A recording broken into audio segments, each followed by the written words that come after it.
আমি আল্লাহ না তোরে তো নিয়ামত দিয়া সুন্দর করে বানাইলাম। এই আসমান বানাইয়া কোরআনের কোথাও বলি নাই আসমান সুন্দর করে বানাইছি, জমিন বানাইয়া কোথাও বলি নাই জমিন সুন্দর করে বানাইছি, গোটা সৃষ্টি জগৎ বানাইয়া কোথাও বলি নাই সুন্দর করে বানাইছি।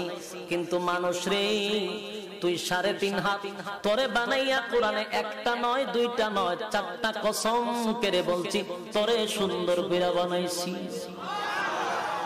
একটা দুইটা না 4টা কসম করে আল্লাহ বলছে মানুষ তোরে সুন্দর করে আমি আল্লাহ বানাইছি।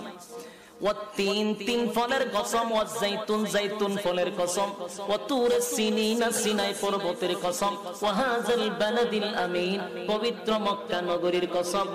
4টা কসম করে আল্লাহ বলেন লাকাদ খালাকনাল ইনসানা ফি আহসানি তাকওয়িম।